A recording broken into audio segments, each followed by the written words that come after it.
السلام عليكم ورحمة الله وبركاته. ازيكم يا سنة أولى؟ عاملين ايه؟ يا رب تكونوا بخير وفي أحسن حال. فيديو النهاردة هنحل فيه إن شاء الله أسئلة اختبر نفسك لدرس تابع تركيب الخلية، ولكن في البداية زي ما انتم متعودين هنحل الواجب اللي أنا كنت بسيبه في آخر حصص الشرح الخاصة بالدرس ده.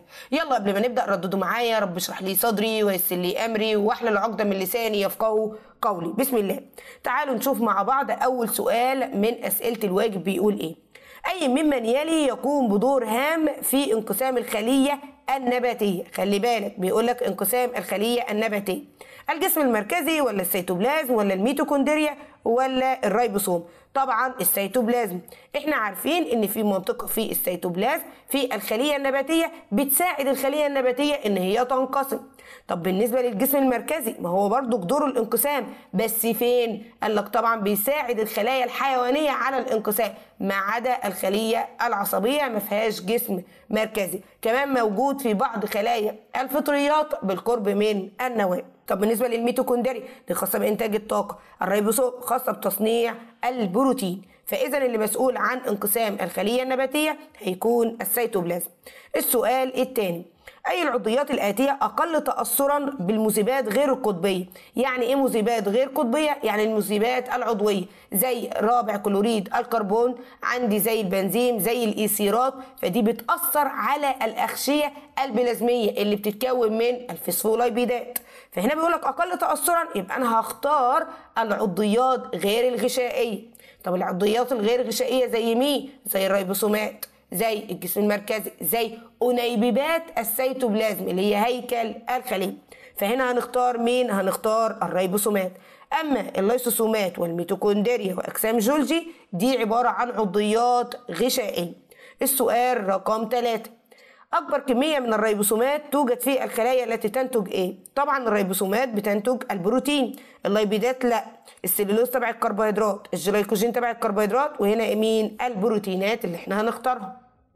رقم 4 بيقول لك هرمون الاستروجين من الاسترويدات يعني الليبيدات، ويتم تخليقه بواسطة مين؟ مين اللي مسؤول عن تخليق الليبيدات؟ طبعا الشبكة الاندوبلازمية الملساء، بالإضافة طبعا إن هي بتحول سكر الجلوكوز إلى جلايكوجين وتعديل طبيعة بعض المواد الكيميائية السامة للخلية لتقليل سميتها. أما الميتوكوندريا إنتاج طاقة. أما الشبكة الاندوبلازمية الخشنة دي مسؤولة عن تصنيع البروتين وكمان تصنيع الأغشية الخلوية وإدخال بعض التعديلات على البروتينات اللي بتفرزها الريبوسومات، فدي مش تبعنا. عند الريبوسوم خاص بتصنيع البروتين، فالإجابة هتكون الشبكة الاندوبلازمية الملساء. رقم 5: العضوية الذي يشارك في زيادة عدد الخلايا، قلتها في الشرح، يقصد هنا المسؤول عن الانقسام. الريبوسوم ده تصنيع البروتين، الليسوسومات ده التخلص من الخلايا والعضويات المتهالكة والمسنة، جسم جولجي ده خاص بتكوين إفرازات الخلية، الجسم المركزي فعلا هو ده اللي مسؤول عن الانقسام وبالتالي بيزود عدد الخلايا. نكمل الأسئلة بتاعت الواجب. بيقول لك كلما زاد أعداد الميتوكوندريا دل على إيه بقى؟ قلة الطاقة الناتجة؟ لا طبعا، ده المفروض زيادة. دل ذلك على احتياج الخلية للطاقة؟ فعلا الكلام ده هو اللي صح. زاد إنتاج البروتين في الخلية، البروتين خاص بالريبوسومات، يبقى الكلام ده ما ينفعش. قلت كمية الفضلات؟ ده بالعكس، ده المفروض تزيد كمية الفضلات. ليه؟ لأن الميتوكوندريا بيتم فيها أكسدة الجلوكوز. طب الأكسدة هيطلع عنها إيه؟ هيطلع عنها طاقة وثاني أكسيد الكربون اللي هو أصلا يعتبر فضلات، يبقى المفروض تزيد. فيبقى الإجابة هنا الصحيحة دل ذلك على احتياج الخلية للطاقة. رقم 2: تعتبر مين مركز النشاط التأكسدي في الخلية؟ احنا لسه قايلين أكسدة الجلوكوز بيتم داخل عضي الميتوكوندريا، بيتم تكسير للروابط الموجودة ما بين ذرات اللي هو الجلوكوز، ويتم طبعا إنتاج الطاقة في صورة ATP. عند النواة دي خاصة بالمادة الوراثية، الريبوسومات خاصة بتصنيع البروتين، البلاستيدات في منها انواع، بيضاء بتعمل كمراكز لتخزين النشا، بلاستيدات ملونه بتكسب النبات او الاجزاء منه لون مميز. عند البلاستيدات الخضراء خاصة بالبناء الضوئي. يبقى أنا عندي مين؟ الميتوكوندريا هي مركز التأكسد أو النشاط التأكسدي في الخلية، يعني بيقوم فيها أو بيتم فيها أكسدة الجلوكوز. رقم 3، ما المكون الذي يوجد في كل من خلية كبد وخلية بصل؟ دي خلية حيوانية ودي خلية نباتية. البلاستيدات موجودة في خلية البصل اللي هي نباتية بس مش موجودة في الحيوانية اللي هي الكبد، يبقى لا. النواة موجودة في الاتنين، وطالما دول خلايا حية يبقى لازم يكون موجود نواة. طب الجدار الخلوي موجود في الخلية النباتية يعني خلية بصل، مش موجود في الخلية الحيوانية اللي هي خلية الكبد، يبقى دي لا.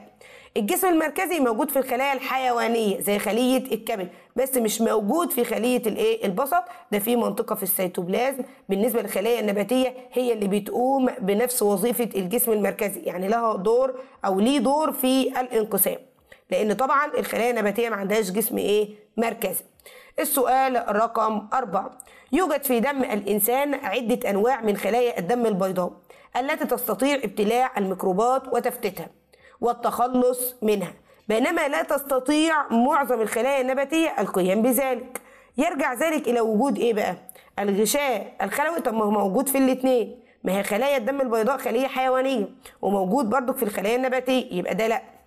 جسم جولجي موجود في الاثنين. البلاستيدات ده موجوده في الخلايا النباتيه بس مش موجوده في خلايا الدم البيضاء، يبقى ما فاضلش غير الجدار الخلوي. فالجدار الخلوي اللي موجود في الخلايا النباتيه ده جدار متين من السليلوز، وبالتالي الخليه النباتيه مش بتقدر تعمل عمل خلايا الدم البيضاء في القضاء على الميكروبات لانها بتبتلع الميكروب، وبالتالي بسبب وجود الجدار الخلوي. رقم 5 وده آخر سؤال من أسئلة الواجب، إذا علمت أن ما يحدث في البلاستيدة الخضراء عكس ما يحدث في الميتوكوندريا، من هذه العبارة السابقة يمكن استنتاج عملية هدم في البلاستيدة؟ طبعا الكلام ده غلط. البلاستيدة بيحصل فيها بناء، ليه؟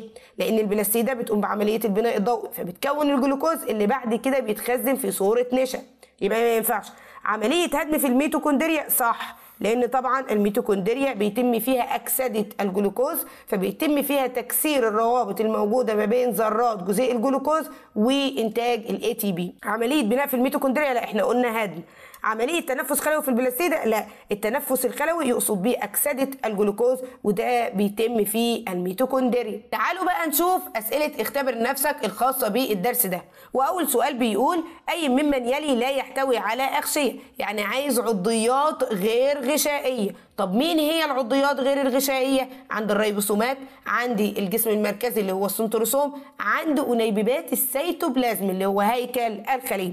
فاحنا هنا نختار مين؟ أنيبيبات السيتوبلازم، لأن النواة وأجسام جولجي والميتوكوندريا دي عضيات غشائية يعني محاطة بغشاء.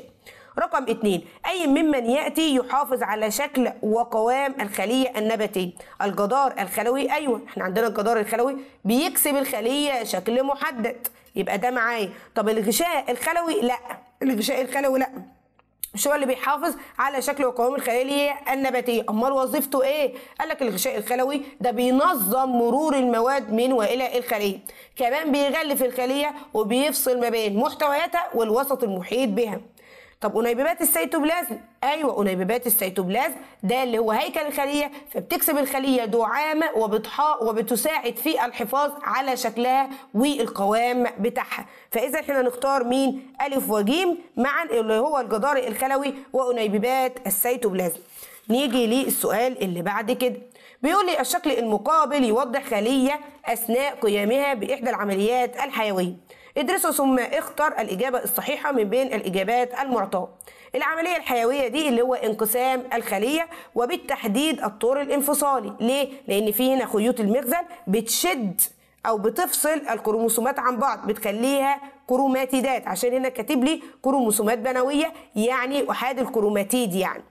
طيب عندي هنا بالنسبة لرقم 1 ده بيمثل مين؟ بيمثل الجسم المركزي، لانه هنا بيشير الى السنتريولين، واحنا عارفين الجسم المركزي او السنتروسوم بيتكون من 2 سنتريول. طيب بالنسبه لرقم 2 ده بيمثل لي ايه؟ بيمثل لي خيوط المغزل اللي هي بتسحب الكروماتيدات او اللي هي الكروموسومات على حسب طبعا الى مين اقطاب الخليه، على حسب الطور الانفصالي ده في الانقسام الميوزي ولا الميتوزي. بس هنا بيقول لك مين؟ بيقول لك الكروماتيدات. فيبقى اذا خيوط المخزن هتسحب مين؟ هتسحب اللي هو الكروماتيد، عشان كروموسومات بنويه نرجع نقول تاني يعني احادي الكروماتيد.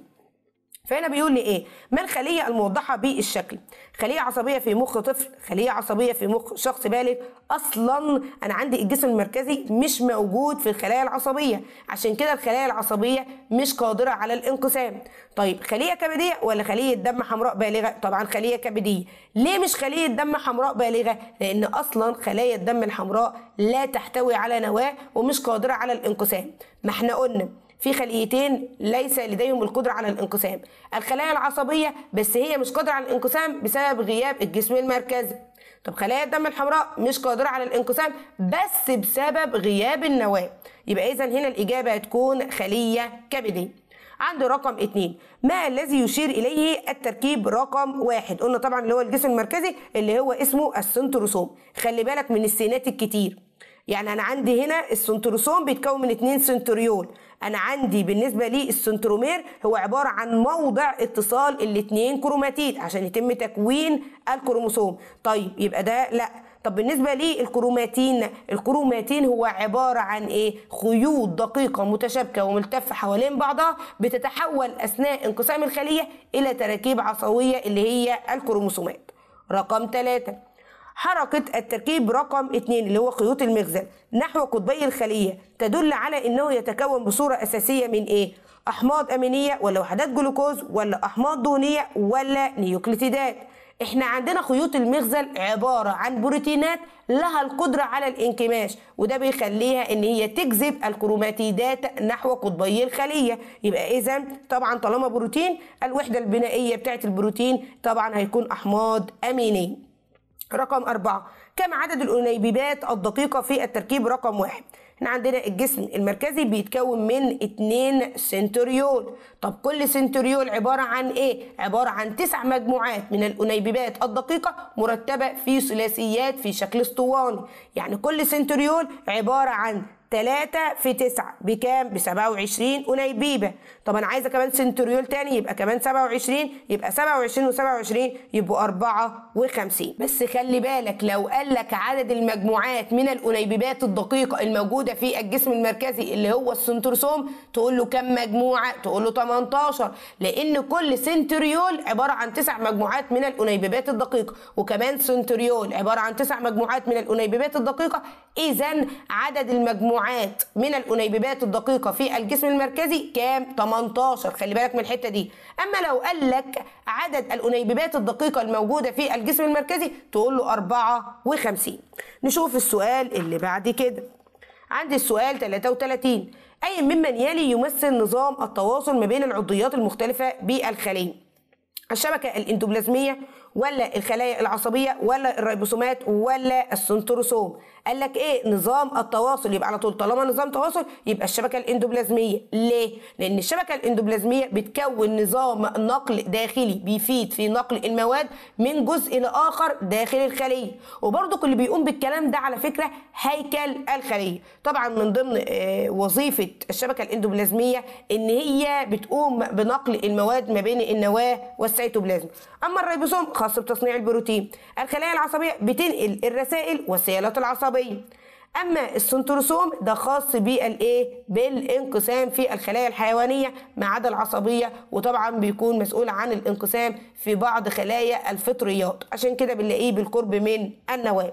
رقم 2، أي العضويات التالية يقصر تواجده في خلايا كبد عامل بإحدى شركات المبيدات الحشرية؟ يبقى معنى كده إن هي مادة كيميائية سامة. طب مين اللي مسؤول بقى عن تعديل سمية المواد الكيميائية دي؟ طبعا الشبكة الإندوبلازمية. مين؟ الملساء. مش احنا قلنا الشبكة الإندوبلازمية الملساء من ضمن الوظائف بتاعتها تعديل طبيعة بعض المواد الكيميائية السامة للخلية لتقليل سميتها، بالإضافة طبعا إن هي مسؤولة عن تخليق الليبيدات وتحويل سكر الجلوكوز إلى جلايكوجين. الريبوسومات خاصة بتصنيع البروتين. الشبكة الإندوبلازمية الخشنة قلنا خاصة بتخليق البروتين وإدخال التعديلات على البروتين اللي بتفرزه الريبوسومات وتصنيع الأغشية الجديدة للخلية. طب الجسم الجولجي ده مسؤول عن تكوين إفرازات الخلية. بالنسبة للعضيات اللي الطلبة بتلخبط فيها، الفكرة كلها ان انت تعرف الوظيفة الجوهرية لكل عضية من العضيات، هتلاقوا الموضوع سهل جدا. شوف الأسئلة اللي بعد كده 34 بيقول لك الأشكال التالية توضح بعض أعضاء من جسم الإنسان. عندي ده اللي هو الكبد، وعندي ده اللي هو المخ، العضلات، وهنا الغدة الدرقية الموجودة أسفل الحنجرة وملاصقة للقصبة الهوائية. فبيقول لي أي هذه الأعضاء يقصر تواجد الشبكة الإندوبلازمية الملساء في خلاياها. احنا لسه قايلين من ضمن وظائف الشبكة الإندوبلازمية الملساء تحويل الجلوكوز إلى جلايكوجين. طب الجلايكوجين ده بيتم تخزينه فين؟ قال لك في الكبد والعضلات. يبقى معنى كده س وعين. فين س وعين؟ أهو. يبقى هي دي الإجابة الصحيحة. أي هذه الأعضاء تحتوي خلاياها على جهاز جولجي. هو جهاز جولجي ده خاص بإيه؟ قال لك بيقصر في الخلايا الغدية اللي لها نشاط إفرازي. طب أنا عندي الكبد ليه نشاط إفرازي، عندي المخ ليه نشاط إفرازي. هتقول لي إزاي؟ إن شاء الله تعرفوه في ثالثة ثانوي بإذن الله. المخ فيه منطقة تسمى بمنطقة تحت المهاد، باللاتيني اسمها الهايبوثالاموس. بيكون فيها خلايا عصبية مفرزة بتفرز هرمونات الجزء العصبي للغدة النخامية، فكده مسؤولة عن الإفراز. عندي برضك الغدة الدرقية مسؤولة عن إفراز الثيروكسين. فهنيجي نختار، قال لك س بس؟ لا. طب صاد وعين؟ لا. ده امال التانيين دول فين؟ يبقى دي ما ينفعش ودي ما ينفعش. طيب قال لك صاد وعين ولام؟ لا، ده انا محتاج برضو س كمان معايا، يبقى خطأ. يبقى انا هختار كله. يبقى اذا س وصاد وعين ولام لهم نشاط افرازي. السؤال رقم 3 اي ممن يلي يغيب عن معظم خلايا العضو صاد اللي هو المخ. المخ عبارة عن كتلة من ملايين من الخلايا العصبية. طب الخلايا العصبية مين اللي مش موجود فيها؟ قال لك جسم ايه؟ الجسم المركزي اللي هو السنتروسوم. عشان كده هي غير قادرة على الانقسام. يبقى هيغيب عنها طبعا مين؟ السنتروسوم. الشبكة الاندوبلازمية لا، الريبوسومات لا، الميتوكوندريا لا. على فكرة معظم العضيات بتكون موجودة في معظم الخلايا، ولكن كل حاجة يعني عضي معين بيبقى فيه حاجة وحاجة لا. عندي رقم 2 أي المراحل التالية تسبق مباشرة عملية الإخراج الخلوي للكائن ممرض. الإدخال الخلوي ده في الأول خالص، تحلل الكائن الممرض بواسطة الإنزيمات الهاضمة، وبعد كده يحصل له طرد خلوي، يعني يتم طرده خارج الخلية. يبقى الكلام ده هو اللي صح. طب نكمل. افراز حويصلات افرازيه من جسم جولجي؟ لا، ده في الاول. اندماج الحويصلات الهضميه مع الليسوسوم ده بعد ما يحصل ادخال خلوي. فالكلام ده غلط. هو عايز المرحله اللي بتسبق عمليه الاخراج الخلوي. الحته دي مهمه، لازم اكون عارف الترتيبات. هو ايه اللي بيحصل؟ اول حاجه بيحصل ادخال خلوي، يعني الميكروب بيجي يدخل الجسم وهو داخل بياخد حته من غشاء الخليه فبيكون حواليه حويصله هضميه. بعد كده بتندمج الحويصله الهضميه دي مع الليسوسوم اللي بيكون فيه انزيمات هاضمه، يقوم محلل الخليه اللي دخل او الميكروب وبعد كده يعمل لها طرد خلوي. فلازم اكون عارف المراحل. السؤال رقم 3 إذا علمت أن المادة المخاطية المفرزة في التجاويف التنفسية كالقصبة الهوائية عبارة عن مادة بروتينية، خلي بالك، مضاف إليها مواد كربوهيدراتية، فأي العضيات التالية مسؤولة عن هذه الإضافة؟ يعني المواد مين؟ الكربوهيدراتية. الريبوسومات خاصة بتصنيع البروتين مش الكربوهيدرات.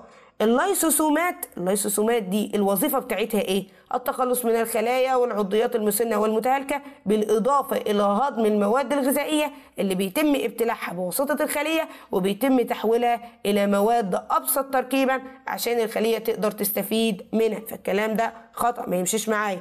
السنتروسوم مسؤول عن الانقسام، وده اللي هو الجسم المركزي.